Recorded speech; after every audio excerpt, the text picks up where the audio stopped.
c'est Aurélie et aujourd'hui je reviens de vide intergalactique pour te faire mes favoris de l'année 2017.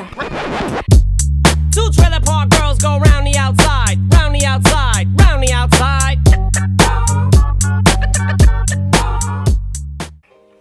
Alors oui, tout d'abord j'ai décidé de faire des favoris sur une seule année et de pas en faire plusieurs par année parce que je n'ai pas tant de favoris que ça. Je tenais aussi à te souhaiter une très bonne année vu que je n'ai pas fait de vidéo depuis un certain temps, je n'ai pas encore eu le temps de te le dire. Et je tenais aussi à dire que cette chaîne a dépassé le palier des 100 abonnés et je suis extrêmement contente. Et donc je te remercie très fort pour ça. Je vais tout d'abord commencer par les favoris beauté. Et donc je vais commencer par cette crème qui est une crème de la marque Caretic. C'est la crème Karité Hydramatifiante. Elle est pour les peaux mixtes à grasse, donc exactement ce dont j'ai besoin. Et je trouve qu'elle matifie extrêmement bien. Je crois que c'est la première crème dans toute l'histoire des crèmes, et j'en ai mis beaucoup. J'ai mis beaucoup de crèmes dans ma vie qui me matifie comme ça, en sachant qu'elle est bio, vegan et cruelty free. Donc cette crème a beaucoup de bons points. Voilà. Je comprends pas que en fait personne n'en parle. Voilà. En plus un tube fait 50 utilisations. Donc en gros un tube fait 6 mois à peu près. Ouais c'est ça, 6 mois. J'en mets à peu près. J'en mets pas tous les jours, mais dès que je me maquille j'en mets. Voilà. Et vraiment je n'ai rien à redire. C'est ma crème préférée de toute l'histoire des crèmes. Donc un gros favori que je pense que je vais utiliser encore un bon moment parce que j'ai pas trouvé d'équivalent et juste je l'adore. Surtout que son prix est correct. Elle est dans la normalité de toutes les crèmes. Voilà, elle coûte, je crois qu'elle coûte 17 €, quelque chose comme ça.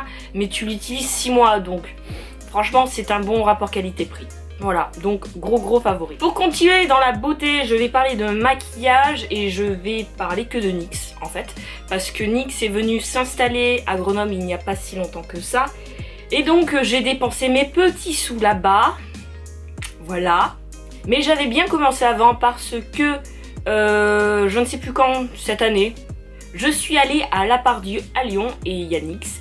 Et j'avais acheté ce rouge à lèvres aussi.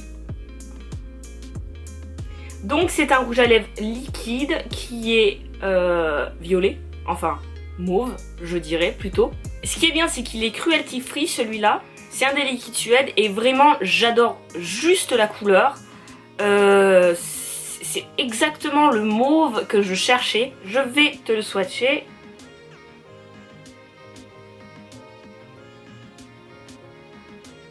Et voilà, c'est exactement le mauve que je recherchais. Et vraiment en plus il a une texture qui n'est pas sèche. Alors il n'est pas tout à fait sans transfert, mais je trouve qu'il a une texture qui n'est pas sèche et tu peux vraiment le garder toute la journée et en remettre sans cette sensation de lèvres gercées, hein, c'est ça, gercées que tu as à la fin de la journée. Voilà, donc aussi un gros favori. Par contre j'ai une petite histoire marrante à propos de ce rouge à lèvres. Donc comme je te le disais, je suis allée l'acheter à La Part-Dieu. Et en revenant de Lyon, donc dans le train Lyon-Grenoble, je l'ai ouvert et je me suis rendu compte qu'en fait le produit était vide. Voilà, quand je l'ai ouvert il n'y avait rien du tout dedans et donc grosse déception du coup. Mais heureusement j'y suis retournée pour la Japan Touch, je sais pas, un mois après, donc j'ai pu les changer, donc voilà. Mais c'est vrai qu'au début j'ai été un petit peu, bon voilà, un petit peu déçue de pas pouvoir l'utiliser tout de suite. Et donc quand NYX est venu s'installer à Grenoble, je suis allée acheter aussi un NYX lingerie. Voilà, je n'ai aucun nude, je ne comprenais pas le but de mettre du nude, mais j'ai bien fait de l'acheter parce qu'en fait il me plaît vraiment bien. Il est un peu corail et j'aime beaucoup. Au début j'étais pas du tout habituée, je trouvais qu'il m'allait pas du tout au teint, mais en fin de compte après moult essais et après le fait que je me sois habituée, parce que clairement j'avais jamais mis du nude, je l'aime bien. Voilà, ça me permet de faire des gros cocards sur les yeux parce que j'aime bien ça, et de pouvoir mettre ce rouge à lèvres. Voilà, donc gros favori. Et pareil au niveau de la texture, je trouve qu'il est crémeux, il assèche pas du tout les lèvres. Et voilà, on peut le porter aussi toute la journée, en remettre, et il n'y a pas de problème avec ça. Donc gros favori. Ça c'est la Syrie. Oui, parce qu'en plus d'habiter à côté de l'armée, j'ai une scierie à côté de chez moi. Des fois, ils laissent tomber des troncs d'arbres. Et ça fait trembler la maison. Donc, je vais continuer avec des produits de chez NYX qui sont des highlighters. Voilà, c'est les duochromatiques encore de chez NYX. Oui, je l'ai dit 3 fois, bien sûr. Voilà, je me répète. Et donc, il y en a un qui a plutôt des sous-tons bleus. Et il y en a un autre qui a plutôt des sous-tons roses. Ils sont, je dirais, holographiques. Vraiment, vraiment, vraiment, je trouve qu'ils sont juste magnifiques. Voilà, ça c'était le rose. Bien que le bleu, je trouve, on a du mal quand même à le mettre. Enfin, ça donne un aspect extrêmement froid. Alors moi, ça me fait rien, mais c'est vrai que je trouve que ça rend le visage un peu dur. Mais j'aime beaucoup. Je sais pas si on verrait pas mieux sur mes doigts. Voilà. Et aussi gros favoris, je les ai mis tout l'été. Là, j'ai tendance à moins les mettre en hiver, je dois dire, parce que c'est plus un peu des couleurs d'été. Et le dernier favori de cette catégorie beauté, bien que ça ne soit pas vraiment de la beauté, ce sont des serviettes hygiéniques réutilisables. Voilà. Franchement, je te ferai une review dessus parce que j'ai grand bien à en dire dessus. Donc maintenant, nous allons passer à la partie mode et nous allons commencer par une paire de baskets. Une paire de baskets qui est tout simplement magnifique parce que je suis à fond sur le mauve en ce moment. Donc ce sont des Adidas et elles sont vraiment mauves. Et vraiment j'adore les baskets mauves en fait, j'adore les baskets de couleur. Bien qu'il faudrait que je m'en achète une paire noire parce que quand t'es habillé de couleur des fois le mauve ça ne va pas très bien. Et je les ai vraiment beaucoup mis. Ce que j'aime bien aussi c'est qu'il y a une grosse plateforme et comme moi je suis petite ça me grandit un tout petit peu et c'est bien. Elles sont sales, oui elles sont très sales, faudrait que je les lave. Et même en hiver on est très bien dedans, j'avais peur d'avoir froid cet hiver dedans. Et clairement pas. Donc c'est un très bon achat que je ne regrette absolument pas. Nous allons continuer par un truc un peu spécial. Puisque c'est un jean. Donc c'est un jean assez loose comme ceci. Et il me va un peu grand. Et je sais pas, je trouve un confort absolu dans ce jean. Et vraiment je l'ai porté cet été, je l'ai porté... Je le porte même cet hiver là et franchement je suis tellement bien dedans que le manque de style de ce jean ne me dérange absolument pas. Donc je vais passer au Lolita et j'ai 2 favoris. Une que tu connais déjà parce que j'avais déjà fait, parce que dans mon haul de début d'année tu l'as déjà vu. Et c'est cette jupe de chez Métamorphose, voilà. Je sais pas mais depuis quelques temps j'ai envie dans le Lolita d'avoir des choses beaucoup plus simples. Je ne sais pas pourquoi, mais j'avais vraiment envie d'acheter des pièces beaucoup plus simples et cette jupe remplit totalement les critères. Elle est noir et blanc, on peut l'accorder avec beaucoup de choses et je suis extrêmement bien dans cette jupe. Et aussi dans le même style, j'ai acheté cette robe de chez Innocent World que j'aime aussi beaucoup. Il y a des petits imprimés Alice dessus. Voilà. Et elle a un énorme sharing dans le dos et du coup c'est extrêmement confortable, il n'y a rien à dire. C'est la simplicité, mais je sais pas, j'ai envie de simplicité en ce moment Lolita, voilà. Nous allons donc passer à la catégorie film. Et c'est extrêmement décevant mais je n'ai pas beaucoup de favoris en film cette année. Le seul film en fait que j'ai vraiment ultra kiffé c'est Mr. World, qui est le nom en français. Et The Accountant en anglais, donc littéralement le comptable. Je sais pas pourquoi ils ont pas laissé ce titre, le comptable, franchement. Je trouvais ça très bien, mais ils ont pas voulu laisser ce titre là, ils ont mis Mr. Wolf. Donc il y a Ben Affleck dans le rôle principal et il joue en fait un comptable, hein. ça c'était clair. Donc il joue un comptable qui s'occupe de la comptabilité mais de la paie. Voilà. Ça part de ce postulat-là, en sachant qu'il est autiste aussi. Son père était militaire et qu'il a eu une enfance plutôt particulière. Et il se trouve en fait que c'est le comptable le plus badass de l'humanité. Voilà. Je sais pas quoi dire d'autre, mais regardez ce film, il est juste excellent. Il a pas fait beaucoup de bruit, ce qui m'étonne un peu. Et vraiment, je suis à 300% pour qu'il fasse une suite. Vraiment. Vraiment, le personnage est attachant. Bon, je dois dire que j'ai peut-être un petit syndrome parce que je fais de la compta, je sais pas si tu le sais, mais je fais des études de compta et souvent on dénigre un petit peu cette profession en fait. Je sais pas, mais quand je dis aux autres que je fais de la compta, on me dit ah ouais, tu t'emmerdes pas. Bah non, si je fais des études de compta, c'est que j'aime bien quoi. Et donc je sais pas, d'avoir un film qui prend un héros principal qui est comptable, ça fait du bien quoi. Ça fait beaucoup de bien, ça rend la compta un peu plus passionnante. J'ai aussi regardé pour la première fois Grease cette année. Et vraiment, c'est tellement haut perché, vraiment j'ai ultra kiffé ce film alors qu'il n'y a vraiment pas d'histoire. Mais juste les chorés, la danse, le fait qu'il soit pendant tout le film, ça m'a juste donné envie de le revoir, voilà. Clairement, je pense que je vais le re-regarder. Et voilà, je l'avais jamais regardé, mais c'était un manque à ma culture, clairement. On va passer aux séries maintenant. Et clairement, ma série de cette année, c'est Dirk Gently, Holistic, Detective Holistic Agency. C'est un titre extrêmement long. Je crois que j'en ai déjà parlé dans le tag sur les séries avec Bunny.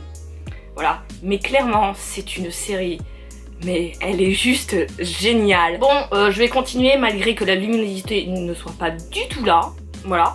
Donc, je parlais de Dirk Gently. Donc, c'est l'histoire de Dirk Gently qui est détective, mais un détective holistique. Voilà. Et de Todd qui est son assistant, bien qu'au début, il le veille pas trop. Et vraiment, en fait, c'est totalement absurde du début jusqu'à la fin. Et il se passe des choses qu'on n'aurait jamais... Voilà. Je n'ai même pas les mots pour décrire cette série. Donc je vais te mettre mon passage préféré de la saison 1, parce que oui, la saison 1 date de l'année dernière et cette année ils ont refait une saison. Donc je vais te mettre un passage de la saison 1 qui pour moi est le meilleur passage de toute la série. Voilà.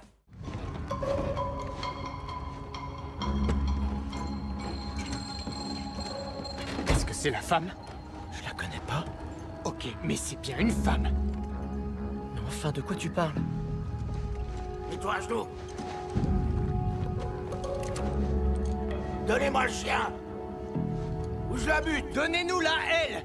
Ou on balance le chien par-dessus le pont. Quoi? Je bluffe là, mais s'il la tue, balance le chien par-dessus le pont. Pourquoi vous nous avez attaqués? On n'a pas fait ça! Comment vous nous connaissez? On vous connaît pas. Où est le chaton? Quel chaton? Qui est cette femme? Vous la connaissez pas? Et vous? Pourquoi vous avez mis le feu chez moi? J'ai brûlé votre maison, vraiment? Où est Lydia? Elle est pas ici. Maintenant donnez-moi le chien. Pourquoi vous le voulez? Pourquoi vous l'avez pris? Mais on sait pas! Pourquoi vous avez tué Patrick Spring? On l'a pas fait! C'est vous! Non, mais juste donnez-moi le chien. Mais de quoi il parle, putain? De chien, de chat, je sais pas. J'ai jamais croisé des crétins de ce calibre. Bien sûr, en gros favori cette année aussi, Game of Thrones. Voilà, la dernière saison de Game of Thrones. Et aussi la saison 1 de The Defender, qui reprend les super-héros, donc Daredevil, Jessica Jones, Luke Cage et... Iron Fist. Iron Fist, j'ai du mal avec lui. Iron Fist, voilà. Et j'ai trouvé la série juste géniale. Voilà, c'était extrêmement jouissif de les voir tous les 4 ensemble. Je suis extrêmement conquise par cette série et j'ai hâte qu'il fasse une suite. Et nous allons terminer par la catégorie musique. Et en gros, si tu n'aimes pas le rap, quitte la vidéo. Clairement, parce que je ne vais parler que de rap. 2007 sera une année aussi de rap. Puisque Stupéflip... Voilà, le crew Stupéflip a sorti un nouvel album cette année et ça faisait extrêmement longtemps qu'ils n'en avaient pas sorti et vu que je suis juste en amour devant ce groupe et j'ai été extrêmement satisfaite qu'ils sortent un album cette année. Voilà, en plus l'album est juste super bien. C'est tout à fait dans la lignée de tout ce qu'ils ont fait auparavant. Aucun regret sur aucun son. Dark shit, one shot, truc qui raye le pare-choc. Chaque attaque te plaque, rejoins le stup, les rois du chic chic. Chouk chouk musique, écoute le crew quand tu fais crac crac crasse. Car capac t'arrache la langue comme un tic tac. Fuck les rockstars, bienvenue dans mon cauchemar. Le flip flip crew, terroriste bienveillant. Les autres trucs c'est chiant, va falloir vous réveiller. Car nous sommes l'understup, la ligue anti-réactionnaire. Le stup persévère, stoppera les guerres sur la terre. Y'a des gens qui pensent que l'être humain il est mauvais, qu'il est méchant, qu'il changera jamais, bref, qu'il est mauvais. En cette fin d'année, Orelsan a sorti un nouvel album qui s'intitule La fête est finie. Et ça aussi, ça faisait un moment qu'il n'avait pas fait d'album. Il avait fait des albums avec Gringe, donc pour les casseurs flotteurs. Mais je trouve que cet album est bon, et même très bon. Je mettrai une mention spéciale à Paradis et à Tout va bien, hein, clairement, qui m'ont fait chialer, voilà. Mais j'ai aussi beaucoup rigolé, par exemple, sur Fête de famille, sur Bonne meuf. Voilà, donc c'est un album qui est presque sans faute. Pour moi, il y a juste le titre La Lumière qui est pas terrible. Mais bon, ça se laisse écouter, et on passe. Vincent, t'as le même âge que moi, pourquoi t'es quand même plus vieux? Si vous n'avez pas peur du vide, regardez Muriel dans les yeux. Pardon, mais j'ai passé l'après-midi à gonfler des ballons dans une ambiance d'installation militaire imposée par le daron. Si le monsieur dort dehors, c'est qu'il aime le bruit des voitures. S'il s'amuse à faire le mort, c'est qu'il joue avec les statues. Et si un jour il a disparu, c'est qu'il est devenu millionnaire. J'ai aussi redécouvert cette année Eminem. Oui, je n'ai que 10 ans de retard, ce n'est pas grave. Donc j'avais commencé à écouter un petit peu Eminem quand j'étais au lycée. Et j'ai pas poussé plus loin. Et là cette année, je sais pas, j'ai réécouté toute la discographie d'Eminem. Et vraiment, j'adore en fait. Juste, j'adore ce mec, j'adore ce qu'il fait. J'ai d'ailleurs pas écouté son dernier album, il faut que je le fasse. Et voilà, gros coup de cœur sur cet artiste qui est immensément connu, hein. Donc c'est la fin de cette vidéo, j'espère que ça t'a plu. Si ça t'a plu, tu peux me laisser un petit commentaire, un pouce bleu, t'abonner à ma chaîne. Donc oui, ça coupe genre juste avant la fin. Donc je t'envoie plein d'amour pour cette nouvelle année. Et on se retrouve, j'espère pas dans 3 semaines, hein, j'espère la semaine prochaine pour une nouvelle vidéo. Bye! Guess who's back?